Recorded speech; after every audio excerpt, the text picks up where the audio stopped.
पुढे 3.25 consequences that shape or effects of dissolution, section 45 to 52. जेव्हा एखादी फर्म डिझॉल्व होते त्याचे परिणाम काय होतात, त्याचे कॉन्सिक्वेन्सेस काय असतात, काय काय आहेत कॉन्सिक्वेन्सेस, परिणाम काय काय आहेत कॉन्सिक्वेन्सेस, परिणाम. बस Continuing liability until public notice. कंटिन्युइंग liability, continue चालू राहते. काय चालू राहते? लायबिलिटी नोटीस देत नाही, पब्लिक नोटीस म्हणजे जाहीर सूचना. वाच. In spite of dissolution, partners continue to be liable for any act done by any or them until public notice of dissolution is given. In spite of for any act done by any of them, त्यांच्यापैकी कोणीही कुठलीही कृती केली, until public notice of dissolution is given, जोपर्यंत तुम्ही public notice देत नाही. कसलं? डिझोल्युशन म्हणजे विसर्जना. कसलं? डिझोल्युशन म्हणजे विसर्जनाचं. जोपर्यंत विसर्जनाची पब्लिक नोटीस तुम्ही देत नाही. पुढे For example, 6 and 5 were partners. On 1st December, they execute a deed for dissolving partnership but failed. Stop. एक For dissolving partnership but failed. Stop. 1 डिसेंबरलाच त्यांनी ठरवलं. एक्झिक्युटेड म्हणजेच made a deed for dissolving the partnership. Partnership firm dissolve करण्यासाठी त्यांनी did बनवली. Deed म्हणजे करण्यासाठी त्यांनी डीड बनवली. डीड म्हणजे करारनामा, agreement. Deed written agreement.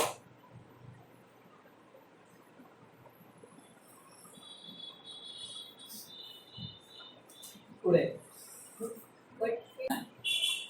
Next. On 20th December, X borrowed in the firm's name money from R. 20 तारखेला काय केलं? एक्सने आगाऊपणा केला. एक्स गेला आर कडे आणि आर ला म्हटला फर्म के नाम पे दे दे बाबा, फर्म के नाम पे कर्ज लेना. फर्मच्या नावावर त्याने कर्ज घेतलं. पुढे Who was ignorant of dissolution. त्या बिचाऱ्याला विसर्जनाबद्दल काहीही माहीत नव्हतं. तो निरागस, निरामय, निर्मळ, निर्भेळ, निष्पक्ष अशा पद्धतीचा होता. त्याला हे काहीच माहीत नव्हतं. त्याला हे काहीच माहीत नव्हतं की फर्म डिझॉल्व झालेली आहे. म्हणून मग त्यांनी कर्ज देऊन टाकलं त्याला. पुढे In such a case, why will also be liable for the other? आता तो आर आला, एक्स कडे गेला, वायला म्हटलं पैसे दे. वाय म्हटलं येडाच आमची फर्म डिझॉल्व झाली किती तारखेला? 1 तारखेला. 1 तारखेला फर्म डिझॉल्व झालेली आहे आणि तुम्ही 20 तारखेला त्याला कर्ज दिलंय. फर्म डिझॉल्व झाल्यावर दिलंय, मी जबाबदार नाही. तो म्हणे बोला ना, मग लोकांना काही स्वप्न पडेल का? नाही चालणार. पुढे To this rule, there are some exceptions. परंतु याला काही अपवाद आहे, एक्सेप्शन्स आहे. नियम काय? पब्लिक नोटीस तुम्ही लायबल आहात. दुसऱ्याने जरी केलं तरी तुम्ही त्याचे जबाबदार. परंतु याच्यात काही अपवाद कोणते? वाच. Even when notice has not been given, there will be no liability in case of.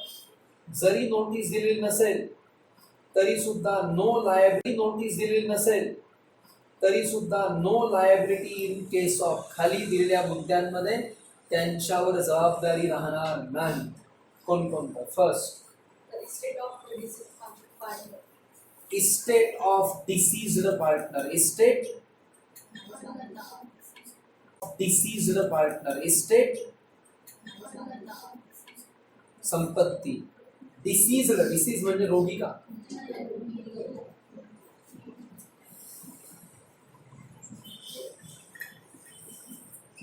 लिहा.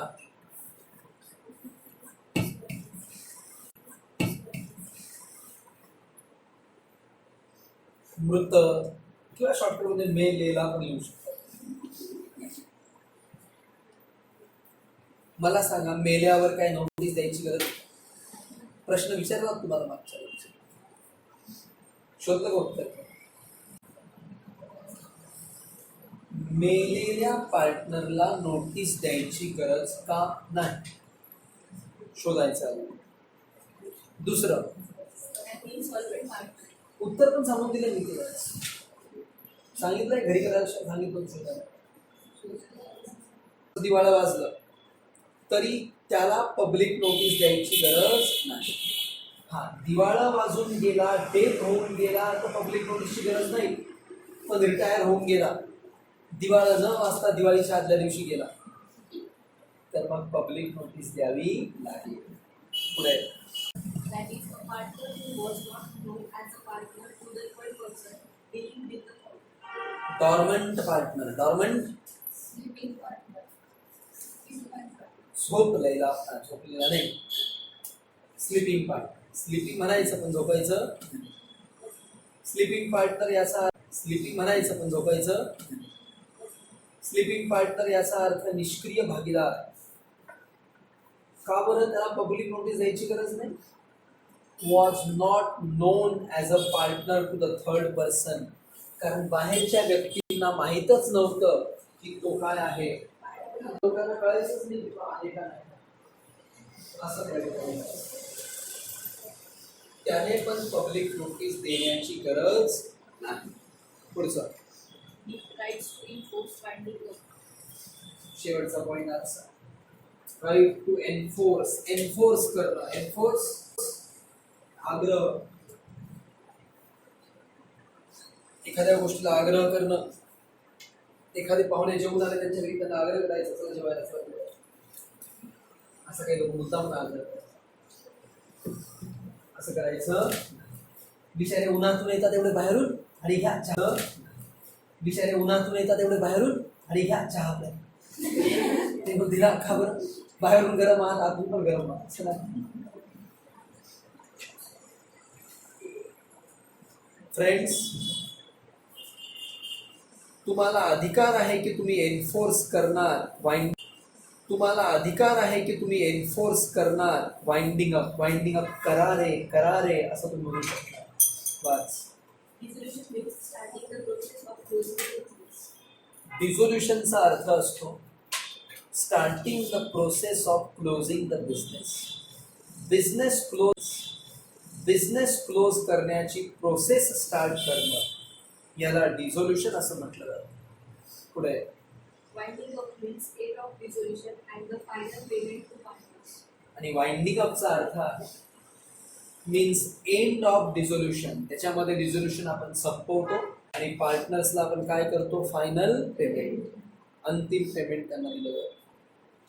पुढे On a partnership being dissolved, any partner or his representative shall have rights against the others. जेव्हा एखादी firm dissolve होते, त्या partner और his representative जर तो जिवंत नसेल तर शॅल हॅव द राईट, त्यांना अधिकार असतील. वाच.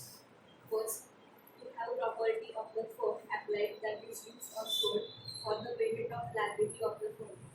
अहो, आमचं डिझोल्युशन करायचं ठरवून 3 महिने झाले, पण 3 महिन्यापासून ते बाकीचे पार्टनर ॲसेट विकतच नाही, बाहेरच्यांचे पैसे देतच नाही आणि उरलेले आपसात वाटतच नाही. मग डायरेक्ट आपण कोर्टात जाऊन सांगू शकतो, यांना एन्फोर्स करा, सांगा यांना पटकन फॉर्म डिझॉल्व्ह करायला, सांगा यांना पटकन फॉर्म डिझॉल्व्ह करायला. कोर्ट लगेच म्हणेल तुम्ही करता का, आम्ही करू. तुमचं ठरलंय ना विसर्जन, मग का बरं वेळ घालवताय? मुळीच वेळ घालवायचा नाही. फटाफट ॲसेट विका. फटाफट विका म्हणजे लगेच असं काही एका तासात विका असं पण नाही. पण To have the surplus distributed among the partners. आणि जो सरप्लस शिल्लक राहील शेवटचा, तो सगळ्या पार्टनर्समध्ये काय करून घेणं, डिस्ट्रीब्यूट, वाटप करून घेणं, हे पण जरुरी आहे. अजून मला वाटतं आहेत आपल्याकडे 5-7 मिनिटं. तो पुढचा 5-7 मिनिटं तो पुढचा पण करून घेऊ का पूर्ण? तो तुमची इच्छा बस. C. Extent of continuing authority or rights of the partners after dissolution. Extend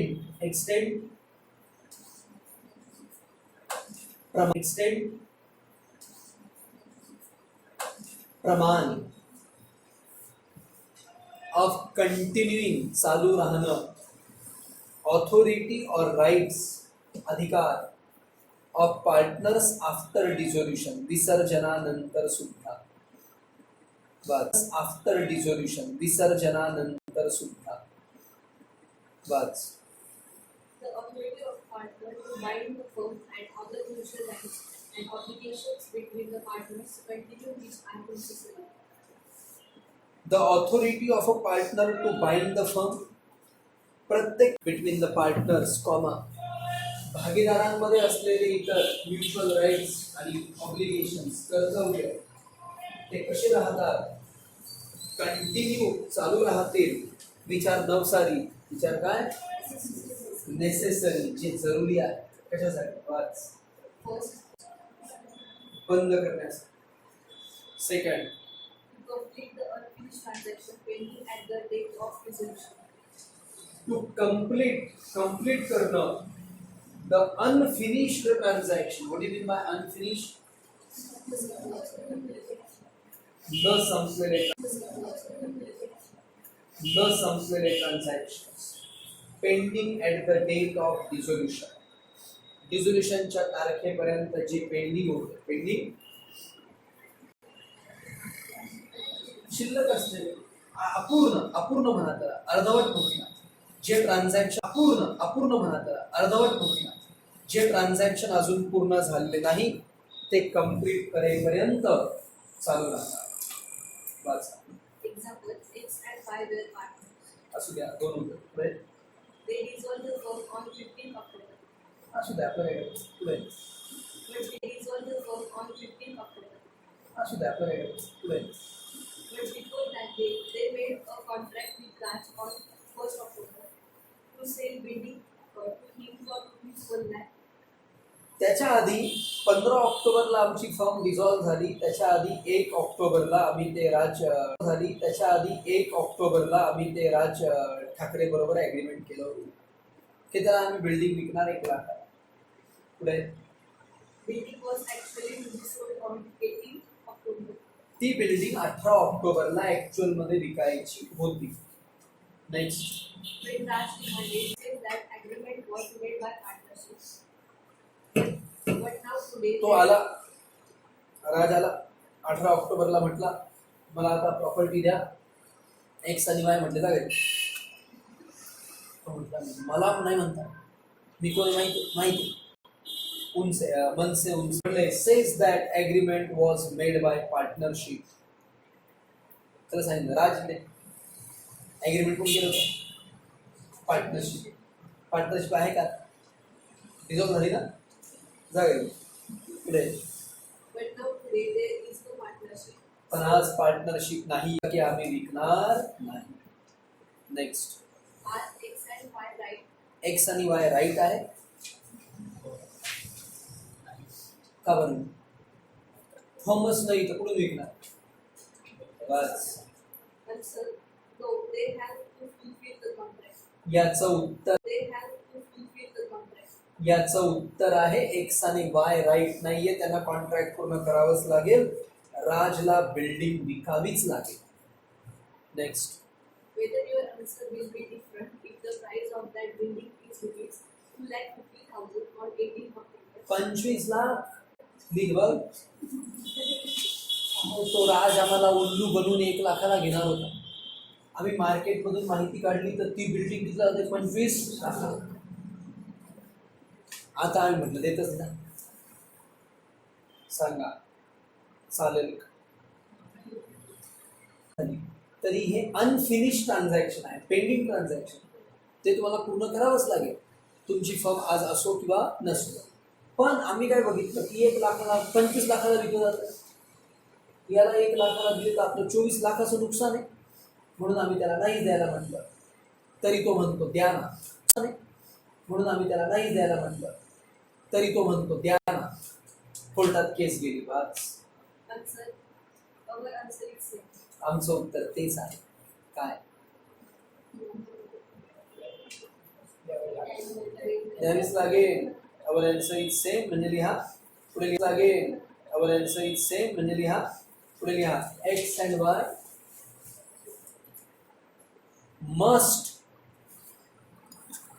give building to Kaun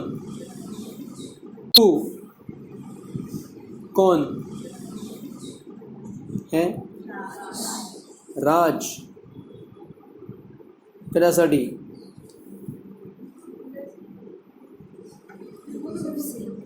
to राज. बस संप.